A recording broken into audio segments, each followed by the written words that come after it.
Hello student, कैसे हैं आप लोग। होप आप सब अच्छे होंगे। तो चलिए हम स्टार्ट करते हैं हमारा फर्स्ट लेक्चर जो रिलेटेड है फंडामेंटल ऑफ अकाउंटिंग से। तो चलिए शुरुआत करते हैं। बेटा, इस सब्जेक्ट को स्टार्ट करने से पहले मैं बताऊंगा आपको कि हमें अकाउंटिंग की ज़रूरत क्यों पड़ी। हमारे सब्जेक्ट का ही नाम है फंडामेंटल ऑफ अकाउंटिंग। तो अगर आपको ये पता चल जाए कि अकाउंटिंग की ज़रूरत क्यों पड़ी तो आपको इस सब्जेक्ट को समझना बहुत आसान हो जाएगा।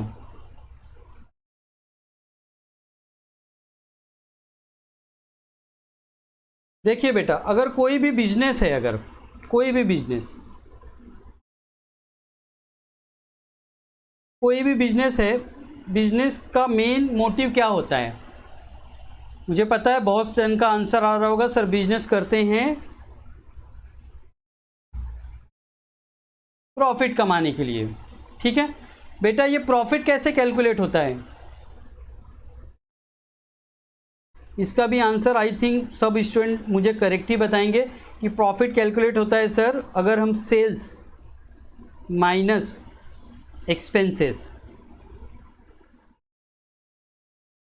सेल्स में से अगर हम सर एक्सपेंस को माइनस कर देते हैं तो हमें मिलता है प्रॉफिट। वेरी गुड, यहाँ तक आपका आंसर सही है।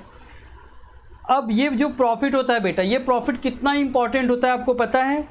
ये प्रॉफिट जो है ये किससे, इसको लेके कौन कौन लोग कंसर्न होते हैं ये प्रॉफिट से। तो मैं आपको बताता हूँ वो पर्सन कौन कौन हो सकते हैं। देखिए, एक तो प्रॉफिट से कंसर्न कौन हो सकता है, एक तो ओनर, या फिर आप इसे बोल सकते हो मैनेजमेंट,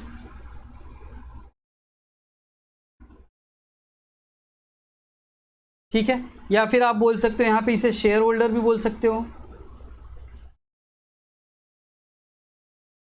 ठीक है, एक हो सकता है यहाँ पे एम्प्लॉई।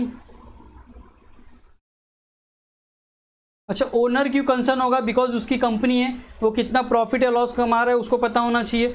एम्प्लॉय क्यों कंसर्न होगा इस प्रॉफिट से, बिकॉज एम्प्लॉय का जो ग्रोथ है वो भी तो कंपनी के प्रॉफिट के ऊपर ही डिपेंड है। अगर कंपनी का प्रॉफिट अच्छा है, कंपनी का ग्रोथ अच्छा है, तो इन फ्यूचर एम्प्लॉय को भी उसका बेनिफिट मिलेगा, उसके हिसाब से उसकी सैलरी बढ़ेगी।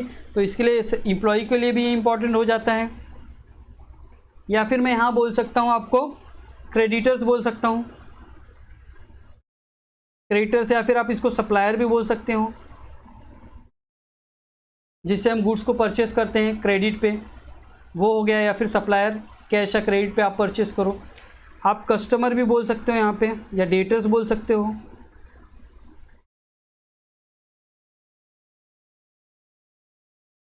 ठीक है, आप यहाँ पे गवर्नमेंट भी बोल सकते हो।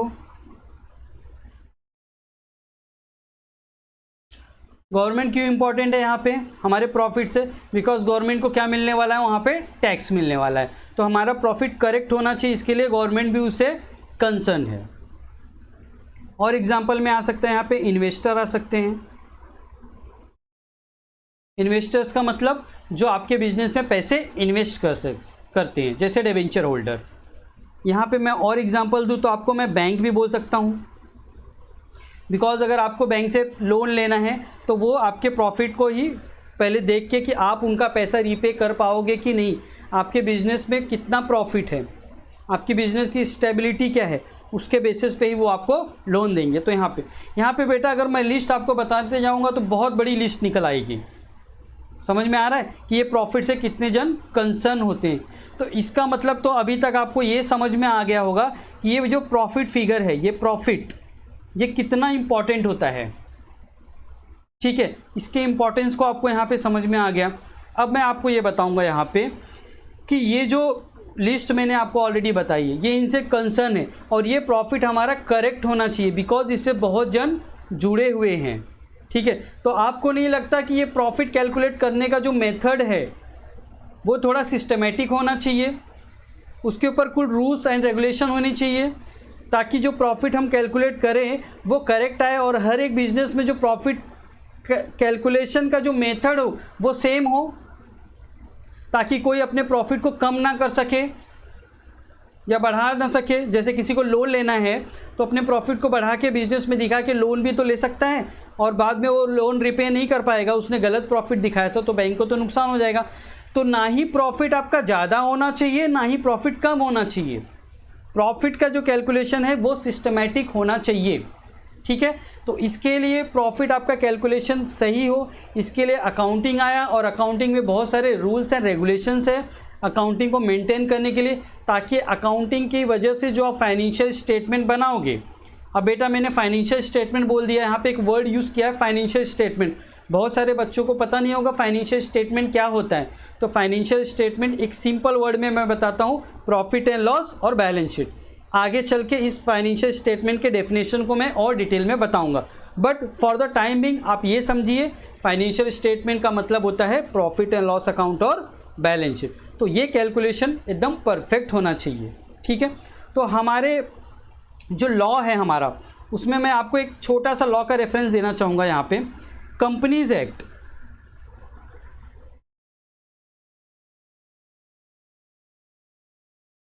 कंपनीज एक्ट 2013, ये हमारे अंदर एक लॉ है हमारे कंट्री में।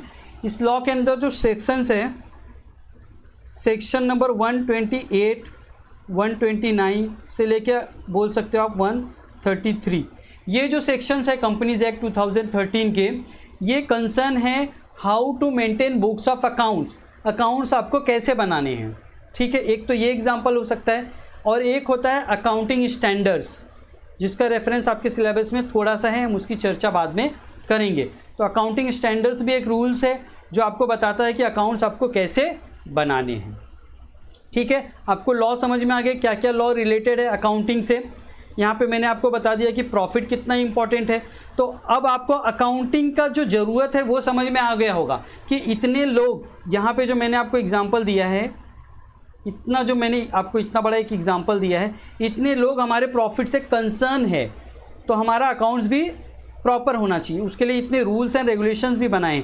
ये तो मैंने जस्ट आपको एक एग्जांपल बताया, ऐसे बहुत सारे रूल्स एंड रेगुलेशन हैं जो आपके बुक्स ऑफ अकाउंट्स को आपको कैसे मेंटेन करना है वो उसको बताते हैं, ठीक है। अब मैं आपको बताना चाहूँगा अकाउंटिंग का डेफिनेशन, अकाउंटिंग का मीनिंग मैं आपको बताना चाहूँगा ये, ठीक है। तो अकाउंटिंग का एक सिंपल सा मीनिंग ये है, accounting is a art, accounting is a art of recording, classifying, summarising the financial information. एकदम सिंपल सा definition, accounting is the art of recording, classifying, summarising the financial information, या फिर business transaction, business transaction को record करना, ठीक है। ये आपको डेफिनेशन समझ में आ गया। अब यहाँ पे हम अपने बुक में जो बुकिश डेफिनेशन है वो देख लेते हैं, उसके बाद हम वहाँ पे प्रोसीड करेंगे आगे।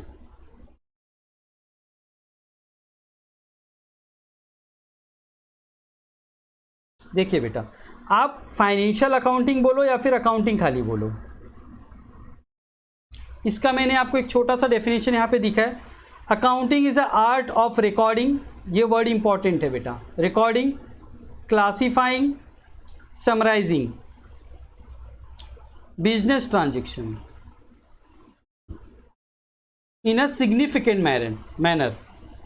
सिग्निफिकेंट मैनर मतलब सिस्टमैटिक मैनर, बहुत ही सिस्टमैटिक मैनर से आपको इन सब चीज़ों को रिकॉर्ड करना है, रिकॉर्डिंग, क्लासीफाइंग, समराइजिंग।